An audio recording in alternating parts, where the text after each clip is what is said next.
Welcome to Total Politik. Nah, kali ini gue bersama Ari Putra yang tampil dengan sweater barunya, warna-warni sampai karena dia berkeringat, jadi dia butuh sweater. Enggak lah, karena kan kehidupan gue berubah. Banyak masuk ruang-ruang AC sekarang. Kalau dulu kan on the street kan. Jadi kaos-kaos tipis yang ya, lebih cocok. Kalau sekarang lebih banyak ber-AC ini. Atau kalau nggak ber-AC rooftop kan. Opung Panda aja rambutnya kayak sayap kan. Dan tetap ada hubungan dengan perangin-anginan Iya, ini tetap. ya. Jadi meskipun bukan Jackson ya angin-anginnya. Daripada kita pulang nyusahin orang di rumah buat kerokan, mending kita antisipasi aja pakai sweater sekarang. Oke, yang berubah itu juga partai-partai Islam nih sekarang juga kabarnya haluannya mulai berubah. Kalau 2019 itu, kalau kita lihat partai-partai Islam itu hanya satu yang ada di luar dan dan sisanya ada di dalam ya. Ya kalau kita lihat ini termasuk PAN misalnya ya. Ya dua dong, PAN PKS. Oh iya, tapi pada prakteknya kan PAN bergabung terus. Iya, bahkan dari awal masa kepemimpinan Presiden Jokowi. Golkarnya Islam 2019, lah ini ya. Iya. Nah ini dan Ari ini baru menulis tulisan yang sangat brilian. Apaan ini? Satu-satunya tulisan gue yang lu kata-katain. Sangat profan tulisan lu yang ini. Iya, dan bisa menyaingi Alexander Sudrajat. Kan target kita minimum itu, Bos. Iya, berebut pemilih Islam siapa juaranya. Nah ini juga yang pertama nih, sebelum ini, apakah pemilih Islam itu hanya milik partai Islam atau justru pemilih Islam itu lebih banyak memilih partai non Islam? Iya kan, di situ kan saya katakan, Didin. Ya makanya lu jelasin dong ke pemirsa. Didin, di situ kan saya katakan. Karena gak usah impersonate sama Larang yang gitu dong. Di situ kan gue udah jelasin ya kan, segmentasi pemilih Islam. Oke. Jadi kalau udah namanya segmentasi pemilih Islam, pasti segmentasi pemilih partai Islam gitu ya. Ya bukan orang yang beragama Islam, tapi ada orang beragama Islam yang kemudian memilih partai nasionalis, itu bukan segmentasi pemilih partai Islam. Ya misalnya PNI misalnya dulu. PNI yang pemilih segmentasi pemilih nasionalis ya. Sebagian ke PDI Perjuangan, sebagian ke Partai Golkar yang priainya gitu. Yang marhennya masuk ke yang tradisionalnya ya. Iya, PDI Perjuangan. Ini adalah segmentasi pemilih nasionalis gitu.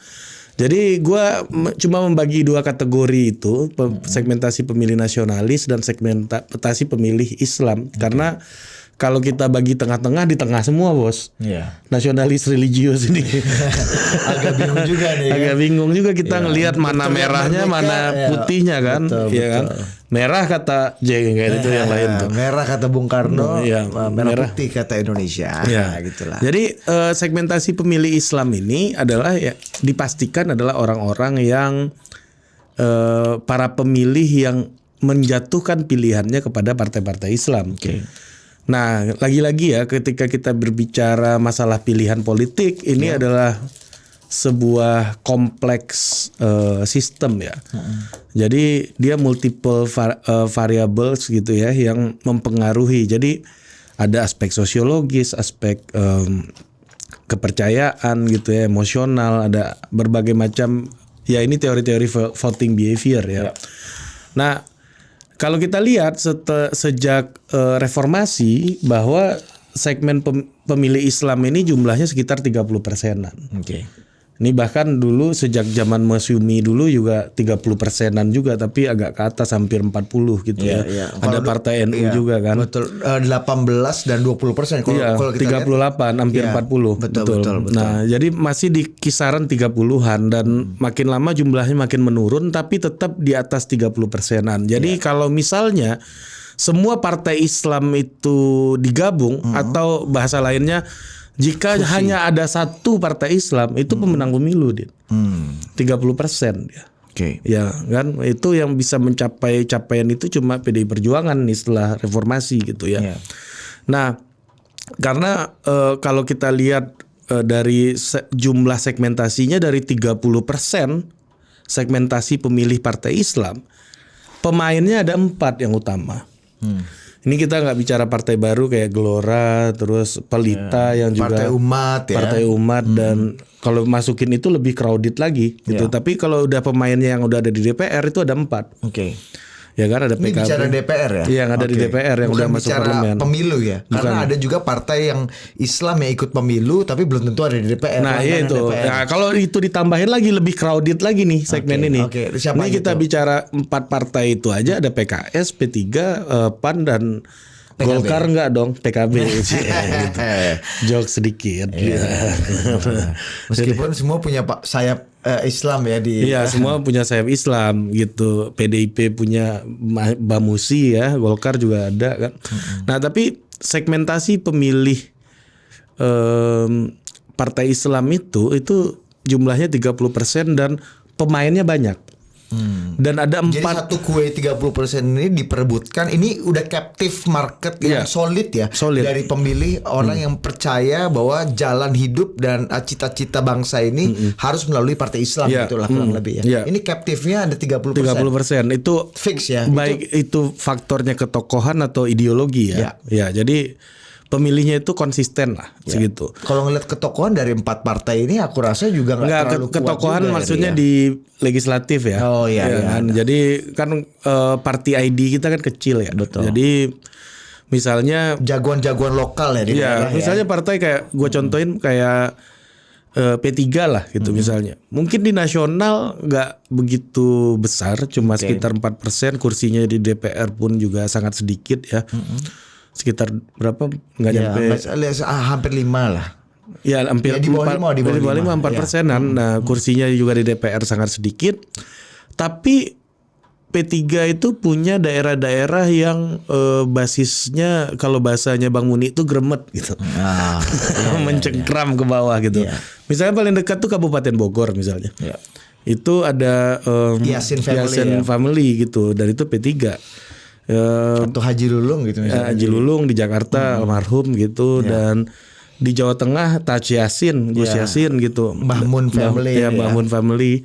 Ya, punya basis-basis yang kuat di Jawa gitu. Oke. Jadi basisnya adalah tokoh lokal politik yang kemudian menjadi basis utama partai ya, suara partai ya. Ya, nah bedanya nih partai PAN terus PKS dengan P3 dan PKB adalah PAN dan PKS itu nggak punya basis di Jawa yang terlalu kuat. PKS mungkin masih punya di Jakarta ya, tapi PAN pun ya di Jakarta nggak sekuat PKS walaupun sekarang masuk pimpinan tapi masih fluktuatif, pernah 2 kursi, pernah 12, turun 2 gitu. Nah, sekarang naik 9 tuh di DPRD DKI gitu. Itu karena banyak yang bilang karena Haji Lulung masuk ke PAN. Iya, makanya itu faktor ketokohan gitu ya. Tapi overall semuanya itu 30% gitu. Nah, yang sekarang itu gara-gara ada 2 partai yang bergabung ke Koalisi Indonesia Bersatu KIB ini, yaitu PAN dan P3 gitu. Yang mana ini dari 4 partai itu yang papan bawahnya nih dua-duanya nih. Iya kan? PAN dan oke. Iya kan? Nah, papan atasnya semua di bawah 9% ini ya. Iya, karena PKB itu sekitar 9%-an dari ya, 10 ya. Iya, tapi kalau ini digabung dua-dua partai ini PKB dan PKS 15-an ada kali ya. enggak, hampir 20 bos. Sure? Iya. Oh, PKB dan PAN. PKB dan PKS. Oh, PKB dan PKS. Iya, Kalau hampir PAN 20. dan P3 tuh 15-an. Iya, lah, 15 kecil gitu, lebih kecil. Nah, jadi penguasanya itu sekarang 2 ini. Iya. PKB dan PKS yang sekarang lagi bikin koalisi Malu Aku Malu pada semut merah. Itu siapa penyanyinya Adivio? Pasti lu nggak tahu ya. Iya. Krisya. Obi Mesah. Krisya juga ada. Iya, itu Krisya reprise dari Obi Mesah. Cover lah ya, cover. Ternyata Krisya ini musisi cover juga. Ya, jadi itu salah satu penggemar Krisya tuh Bang Ferry Baldan tuh, dia punya grup itu. Betul. Sebagai Dan salah satu promotor utamanya film Krisya dari si Vino Bastian ini, dia kan hadir dalam setiap perhelatan itu whatever. Terus lanjut. Jadi juaranya ini lagi duduk bareng gitu ya. Jadi kenapa PKB dan PKS ini bisa jadi juaranya waktu 2019? Gimana deh? Menurut gua adalah karena 2019 adalah pemilu pertama yang pilpres sama pileknya serentak. Oke. Dulu PAN masih bisa ngimbang-ngimbangin tuh, ya kan, masih agak gede, P3 agak gede gitu. Karena 2019 pilpres dan pileknya serentak, dua partai ini memiliki posisi yang signifikan di dalam pilpresnya. Oke. PKB dengan Kiai Haji Ma'ruf Amin jadi cawapresnya Pak Jokowi, ya Rais sebagai Am NU ya. ikon Nahdiyin gitu. Terus PKS yang dari awal konsisten menjadi partai Oposisi. anti pemerintah gitu ya. Kalau kita agak radikal dikit ya nyebutnya. Walaupun ya mungkin kalau diperhalus berseberangan dengan pemerintah.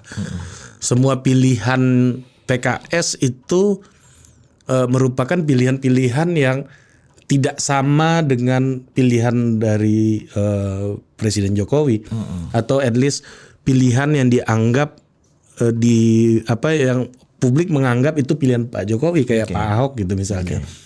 Jadi dari awal PKS itu udah di posisi yang berseberangan dengan Presiden Jokowi. Jadi ini adalah partai yang paling anti Jokowi, gitu yang satu. Yang satu lagi adalah partai yang paling Jokowi di dalam segmentasi pemilih Islam gitu. Makanya kemudian koalisi semut merah malu aku malu ini kemudian lu anggap sebagai penguasa market segmentasi pemilih Islam. Iya. Apakah sebenarnya kemudian mereka mau berhimpun dalam semut merah itu karena terpicu oleh dua lainnya yang sudah bergabung di Ya KIB? itu, makanya malu aku malu. Iya kan? Nah, jadi dua orang itu dua partai itu udah berhimpun di KIB, yaitu P3 dan PAN. Dan PKS dan PKB mencoba berhimpun juga, merespon sikap dari PAN dan P3. Gini, apapun yang terjadi nanti pada KIB itu, apakah KIB ini lanjut atau tidak, Dit? Paling tidak apa yang dilakukan bersama Golkar ini sudah membuat PAN dan P3 itu dibicarakan publik dalam beberapa waktu belakangan. Betul. Ya ini agak insecure juga nih PKB sama dua barang ini kan. Iya, sama PKS. Kok gue nggak diomongin? Padahal kan gue juaranya di sini. Mencoba bermain dalam genderang Formula E, ya Pak Mardhani juga cuma ada di Saroni lebih tampil dengan diambil sama Nasdem kan. Iya, kan? Apalagi ini momentum kan. Jadi dan yang menarik adalah dua-duanya belum ada nama capres gitu. Nah menarik nih. Ini kita masuk ke bagaimana sebelum masuk ke capres ya Ria, satu hal yang menjadi concern adalah ini kan sebenarnya yang lebih cocok ini kan kalau misalnya PAN dan P3 dan kemudian PKB dan PKS ini kan dua-duanya misalnya PAN dan P3 di koalisi KIB itu mewakili satu pemilih Muslim perkotaan kelas menengah, satu pemilih tradisional yang ada di rural gitu kan. Ya P3 seperti itu, PAN di menengah perkotaan. Begitupun di semut merah aku malu ini. Iya, aku malu juga sama. PKB mewakili Muslim tradisional, PKS pun di Muslim perkotaan gitu. Betul, sama. Nah, ini kan artinya ini sebenarnya dari segi kelaminnya aja memang ini sama.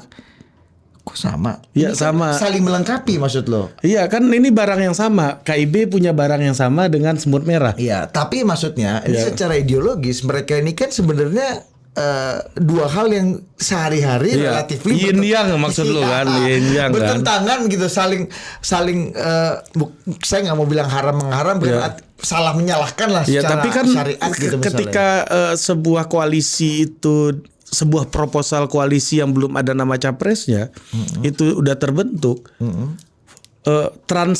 transsegmen dan variasi itu menjadi sesuatu hal yang penting gitu. Justru kan malah kalau PKB dan PAN artinya ya lu nggak bisa berpolitik dengan orang yang sama. Semua nggak bisa. Betul. Semua orang lu musuhin tuh nggak bisa juga. Oke. Iya kan? Jadi inilah sebenarnya manifestasi dari koalisi transsegmentasi. Ya, harus dalam politik butuh transsegmen apapun itu. Dalam politik rumus utamanya transsegmen karena target lu kan menghimpun dukungan. Betul. Lu bahkan ya di dalam campaign waktu gua masih bekerja di lapangan politik gitu ya, itu ada istilah gini,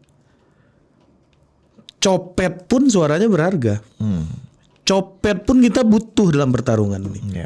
Minimal kan kalau ada kampanye lawan, copet kita kirim 1 batalion, hilang juga dompet orang semua kan. Iya. Gitu. Iya. Jadi ada gunanya Ya, gitu. tapi memang ada beberapa hal lagi kalau kita bicara demokrasi yang ideal gitu kan. Koalisi itu dibangun atas dasar kesamaan ideologi, platform, cita-cita. Idealitasnya kan seperti itu. Nah, ketika lo bilang transsegmentasi, ya dalam politik real itu memang yang paling dibutuhkan dibanding kesamaan platform dan cita-cita tadi kan yang tidak menambah suara signifikan gitu dari kubu sebelah. Ya karena eranya memang udah berubah ya karena kita direct demokrasi gitu ya, pemilihan langsung. Yang mana lu harus menghimpun semua kekuatan yang berbeda kan. Ya ini kan Bung Karno aja dulu yang nggak langsung amat pemilunya bikin Nasakom, Bos. Iya makanya. Iya kan? Bukan nggak langsung. Memang ada pemilu. Ada pemilu. Nggak langsung amat. 55 itu pasti yang paling demokratis. Karena gitu. gue kebayang gitu ya ketika bicara mengenai Islam Nusantara di koalisi semut merah ini gimana PKB dan PAN dan PKS. Nah justru gitu, bagus misalnya. kan ketika perbedaan ideologi dan cara pandang itu akhirnya orang kita harus temukan titik-titik yang ini soal pembubaran HTI aja, dua partai ini kan betul-betul berbeda banget secara ideologis secara ya, ideologi. bukan cuma ya itu tuh jadi problem ya. Tapi kan memang ini kan lagi-lagi di dalam tulisan itu gue bilang karena polanya kayak begini ya, seperti yang lu bilang soal pembubaran HTI gitu ya, dua partai ini jelas berseberangan gitu misalnya. Di situ gue bilang ini lebih kepada genderang perang untuk berebut segmentasi suara Islam ini ketimbang memang sebuah koalisi untuk mencari capres yang qualified gitu. Jadi ya udah kita perang nih gitu. Nah, bagi partai-partai Islam ini capres yang qualified menurut segmentasi pemilihnya itu adalah salah satu instrumen ya untuk memperkokoh dominasinya di dalam segmentasi pemilih partai Islam ini gitu. Nah ini jadi harus ada capres yang punya warna Islam gitu, baik Islam perkotaan ataupun Islam tradisional, harus menjadi ada di bagian komposisi capres-cawapres itu. Seperti 2019 ada Kiai Ma'ruf Amin, atau mungkin pemilu sebelumnya 2000 ya Pak JK kalau mungkin dianggap bagian dari NU juga seperti itu gitu ya. Ya Pak Atta kan bagian dari Muhammadiyah. Ya kan? Pak Atta bagian dari Muslim perkotaan. Jadi memang meskipun Pak JK juga orang kota dari kecil kan. Ya itulah maksudnya ya Pak JK kan juga pengurus NU. Betul. Nah Dewan Masjid juga gitu. Nah memang disinilah koalisi ini nantinya dua partai Islam nih kalau semut merah ini jadi barang pasti akan jadi pertimbangan utama mereka. Ya misalnya Pak Ganjar, apakah Pak Ganjar lebih mudah diterima oleh kelompok Islam nggak menurut lo? Dibandingkan Pak Anies Baswedan? Kurang. Ya kan? Pak Ganjar pasti kelompok 70% nasionalis tadi. Nasionalis kan. Kalau Anies Baswedan? Islam. Iya kan? Ya di Pilkada DKI dulu. Keislaman yang iya kokoh. Kan? Ikon kalau kata gue di status di postingan IG gue adalah bahwa buku How Democracy Die itu ditulis oleh intelektual dalam tradisi liberal US, namun dipopulerkan oleh tokoh politik Indonesia yang dianggap hijrah dari liberalisme. Gitu gue bilang di situ. Itu bahasa halus kalau nggak mau dibilang ikon konservatif. Hijrah dari liberalisme. Bagus juga loh, iya kan? Ngasih alas di mana.